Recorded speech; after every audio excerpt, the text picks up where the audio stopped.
Aujourd'hui, on va parler de l'échec et je vais te donner 10 conseils pour gérer l'échec. Car justement, très peu de personnes parlent de l'échec, c'est un sujet qui est entièrement tabou, surtout auprès de vos gourous préférés qui ne mettent pas du tout en avant l'échec parce que c'est bien moins vendeur de vous dire que vous allez en chier sévère et vous ne payerez pas vos fameux 997 € pour la formation qui va changer votre vie. Le problème, c'est qu'aujourd'hui, vous consommez énormément de contenu et que personne ne met réellement, il y a quand même des gens, je vous rassure, qui mettent en avant leurs échecs, mais très peu de personnes le font. Il y a un très grand tabou avec ça, ce que je peux comprendre dans le fond, mais le problème, c'est que vous, quand vous allez être confronté à l'échec, vous n'allez pas forcément savoir comment réagir et surtout, vous allez le prendre un peu personnellement en vous disant que toutes les personnes que vous regardez, eux, réussissent à chaque fois. C'est totalement faux. Une vie d'entrepreneur, si tu regardes cette chaîne, c'est que tu t'intéresses à l'entrepreneuriat. Une vie d'entrepreneuriat, c'est vraiment semer d'énormément de galères. Il y a énormément de projets qui ne vont pas fonctionner et c'est pas forcément à cause de vous. Donc c'est pour ça qu'aujourd'hui, on va voir 10 conseils pour gérer au mieux l'échec. Dans un premier temps, il va falloir accepter l'échec. L'échec fait partie du processus, l'échec fait partie du parcours d'un entrepreneur. Personne ne réussit sans aucun échec. Donc quand tu vas être face à un échec, accepte-le, ne tourne pas autour du pot. Il y a énormément de personnes qui vont pas regarder la vérité en face, savoir qu'ils ont échoué mais pas vouloir le voir concrètement. Et sachez que tôt ou tard, ça va vous exploser la figure, vous allez être confronté à l'échec. Donc il va vraiment falloir accepter la douleur qui entoure l'échec. L'échec, c'est comme si tu te casses un bras. Se casser un bras, ça fait terriblement mal, mais voilà, le bras est cassé et il faut ensuite entamer un processus de guérison. C'est exactement pareil avec l'échec, il faut encaisser le coup, il va falloir te laisser un petit peu de temps pour aller de mieux en mieux, mais voilà, l'échec n'est aucunement définitif. Donc voilà, il va vraiment falloir laisser de côté vos égos de mal alpha.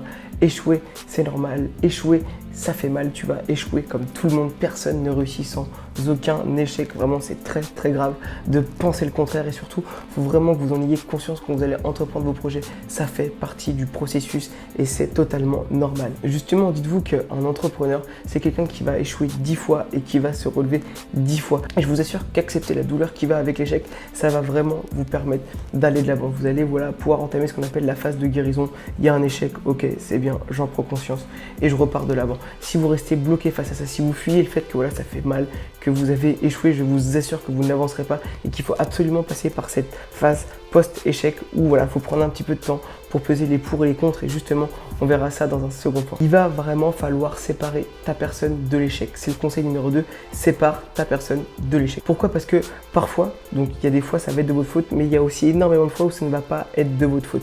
Je vais prendre un exemple bateau qui est en dehors de l'entrepreneuriat. Par exemple, quelqu'un aujourd'hui qui va vouloir faire un trek, une grande randonnée, quelque chose, ou une grande course si tu préfères. Tu vas faire une grande course, tu es préparé, tu t'es entraîné, mais le jour de la course, il y a une grande tempête et tu dois rebrousser chemin. Ça va pas être de ta faute, ça va être vraiment une faute extérieure.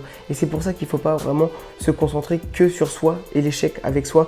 Il faut vraiment séparer les deux parce que si c'est pas forcément de ta faute, tu n'as rien à te reprocher. Toi, tu as peut-être donné ton maximum, tu as travaillé dans le bon sens et pour une cause externe, ça n'a pas fonctionné et l'échec ne va pas être dû à toi en particulier avec tes mauvais choix. Donc c'est pour ça qu'il faut vraiment séparer les deux pour justement pas que ça t'impacte de trop quand surtout ce n'est pas de ta faute. Et justement le problème c'est que si tu sépares pas les deux, tu vas perdre énormément confiance en toi. Et je sais que quand on est face à l'échec, il y a une énorme perte de confiance et c'est totalement normal, mais justement si tu sépares pas les deux, tu vas encore plus perdre confiance en toi et ça c'est très mauvais, surtout si ensuite tu vas aller de l'avant. Faut vraiment voir l'échec comme de l'investissement dans l'expérience. C'est bête, mais je pense qu'il faut vraiment le voir comme ça. Échouer fait partie du processus, vous allez apprendre énormément de choses dans l'échec et l'échec est vraiment bénéfique.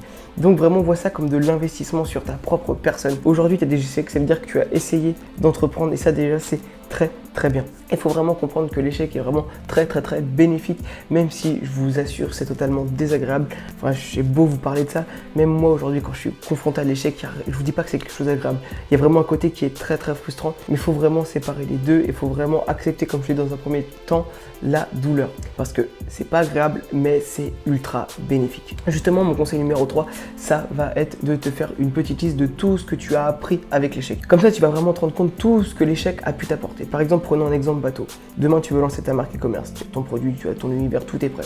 Tu construis le site, pendant 6 mois, tu te tues à la tâche. Tu finis, ça ne fonctionne Pas du tout. Tu as fait des ventes, mais voilà, t'es pas le prochain like. Tant pis pour toi, ça n'a pas fonctionné. Mais dis-toi que tu auras appris à faire des sites internet, tu auras appris à faire du marketing, tu auras appris à contacter des fournisseurs, tu auras appris à négocier avec des fournisseurs, tu auras appris à faire de la gestion publicitaire, tu auras appris à faire du SAV, tu auras appris à faire de la gestion clientèle. Tu vas vraiment apprendre énormément de choses, même si voilà, malheureusement la finalité de la chose c'est que ton projet n'a pas fonctionné. À travers ce projet, pendant les mois où tu as travaillé dessus, tu auras appris énormément de choses. Donc voilà, ça te montre pourquoi l'échec peut être bénéfique, et en faisant cette liste, ça va vraiment te permettre de reprendre confiance en toi. Tu vas voir que ok, la finale du truc ça n'a pas marché, mais waouh, j'ai appris tout ça, et vraiment vous allez voir là maintenant tout de suite que vous avez appris beaucoup de compétences et que c'est ultra bénéfique, et que l'échec, comme je te le répète depuis tout à l'heure, fait partie du processus et va t'apprendre énormément de choses. Et justement avec cette liste, tu peux vraiment après te faire voilà, quelques petits points de selon toi qu'est-ce qui n'a pas fonctionné et qu'est-ce qu'il va falloir que tu améliores dans tes process pour le deuxième projet que tu vas lancer. Et c'est là que je te disais que tu vas avoir appris énormément d'expérience et que l'échec aurait été bénéfique. Le mettre sur le papier, ça va vraiment te laisser une trame écrite. Déjà, quand on le voit, on s'aperçoit potentiellement plus des choses. Donc tu vas avoir tous les skills que tu auras appris, et ensuite tu auras voilà, tous les petits conseils que tu pourras donner à toi-même pour améliorer tes process pour la suite. Quatrième point, il faut savoir que rien n'est facile. Comme je te le dis, énormément de personnes vous mettent voilà, en avant des grosses Lambo, des grosses villas, des missiles de partout sur Instagram, mais la vie ce n'est pas ça. Rien n'est facile, chaque projet va être difficile et il n'y a que le travail qui paye.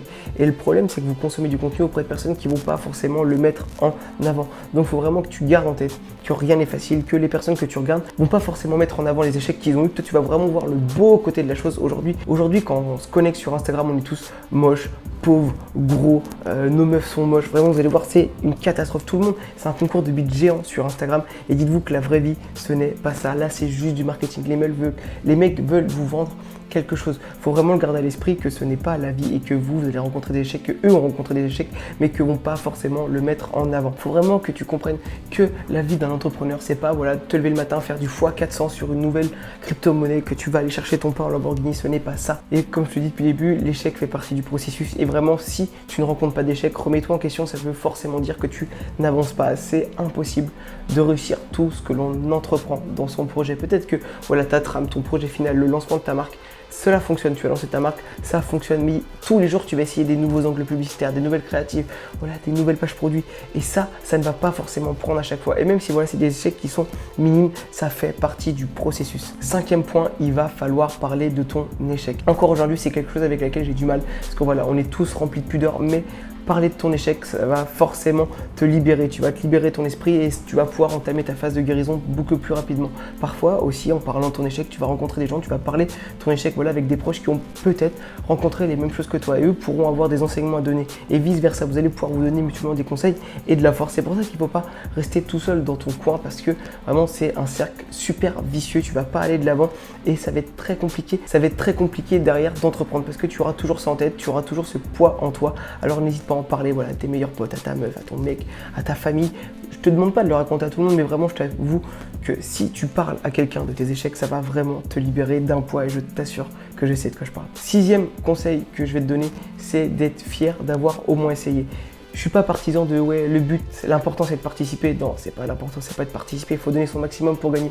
Mais dis-toi qu'il y a énormément de personnes qui sont remplies de bonnes idées, mais qui n'ont pas du tout les couilles de commencer leur projet. Et c'est souvent ces personnes-là qui vont venir te donner des conseils, qui vont te dire ouais, j'aurais pas fait comme ci, j'aurais pas fait comme ça. Dis-toi que commencer un projet, ça va être la moitié du chemin. Avant de réussir, faut avoir commencé, faut avoir essayé. Dis-toi que si tu es passé à l'action, tu as réalisé 50% du travail. Certes, après il va falloir travailler pour réussir avec ton projet, mais vraiment sois fier d'avoir au moins essayé. Je te dis pas que c'est une réussite d'avoir essayé, mais ça peut enlever de la frustration de te dire qu'au moins tu es passé à l'action, que tu as mis en place des choses, que tu as appris, que tu as essayé, que tu as travaillé sur quelque chose qui t'a tenu à cœur. Il y a énormément de personnes encore aujourd'hui, comme je te disais avant, qui sont remplies de bonnes idées mais qui n'ont pas les couilles d'aller réaliser leur projet. Et c'est ces gens-là plus tard qui vont s'en mordre les doigts. Toi, tu as eu une idée, tu as essayé, ça n'a pas marché malheureusement, mais surtout garde en tête que c'était quand même important d'avoir essayé, que tu dois au moins être fier de ça. Mon septième conseil, ça va être de regarder du contenu qui t'inspire. Pourquoi ? Parce que souvent, quand on est face à un échec, il y a une perte de confiance. Donc regarde du contenu qui t'inspire, regarde des vidéos de motivation d'entrepreneurs. Donc je sais que c'est un peu bateau, mais regarde voilà, des mecs que t'aimes bien ou des meufs que t'aimes bien qui t'inspirent. Écoute, regarde leur mindset, regarde eux comment ils font. Pareil, si c'est dans le sport, regarde du contenu de sport, ça va te motiver à faire du sport parce que bien souvent l'échec, et c'est normal, va amener une perte de confiance en soi et il faut directement reprendre confiance en soi pour remonter à cheval et performer le plus rapidement possible. Mon 8e conseil, ça va être de t'éloigner de l'échec, ça va être dans la continuité du point suivant. Tu vas mettre un plan d'action en place pour passer massivement à l'action dans les semaines qui suivent l'échec. Comme ça, voilà, tu vas reprendre de 1 confiance en toi, tu vas sortir la tête de l'eau et peut-être que ce que tu vas mettre en place, ça va fonctionner et là, tu vas voilà, faire péter ton projet. Dis-toi que comme je te disais, ça fait partie du processus d'échouer et que l'échec est ultra bénéfique. Peut-être que tu avais plusieurs solutions, tu vas les tester une par une, tu vas en chier 2, mais c'est potentiellement le 3e axe qui va faire exploser ton entreprise. Mon 9e conseil, donc, ça sera vraiment de passer à l'action. Tu as mis le plan d'action, tu as fait le plan d'action, ça va être dans la continuité du 8e point, tu passes à l'action massivement, tu réfléchis pas, tu passes à l'action comme j'aime bien le prendre. J'ai toujours un exemple que j'aime bien prendre, on connaît tous dans notre entourage un gros débile, ce genre de mec qui réfléchit jamais. Il a voilà, des bonnes idées à l'appel, il y en a énormément qui prennent pas, mais ce mec là, tout le monde le critique parce qu'il s'en fout du regard des autres et il passe à l'action massivement. Dis-toi que ce genre de mec réussira plus qu'un mec qui a tout savoir mais qui ne passe pas à l'action. Mon 10e conseil, et ça sera le dernier, ça sera de garder confiance en toi et en tes projets. Dis-toi que bien souvent l'échec est court terme, surtout ne baisse pas les bras parce que ce qui va faire un bon entrepreneur, c'est la résilience. Tu vas tomber 10 fois, tu vas te relever 10 fois, tous les projets ne vont pas fonctionner et aujourd'hui si ton projet fonctionne, demain tu n'es pas à l'abri que pour X raisons ça ne fonctionne plus. Surtout ne reste pas face à face avec l'échec. L'échec c'est quelque chose de court terme, c'est bénéfique et tu vas vraiment te rendre compte avec de la maturité que tu auras appris énormément de choses avec l'échec et surtout que ça définit la personne que tu es aujourd'hui. Et vraiment, je terminerai par dire que je sais que là, c'est un discours, je dis pas que c'est facile, je dis pas que c'est super facile de gérer l'échec. Moi, encore aujourd'hui, quand je suis face à l'échec, c'est frustrant, c'est énervant, mais je vous assure que si tu respectes tous les petits conseils que je viens de donner, ça va faciliter les choses. Donc dis-moi si ce contenu motivation te plaît un petit peu plus. N'hésite pas à partager la vidéo, lâcher ton meilleur like, abonne-toi et moi je te dis à la prochaine.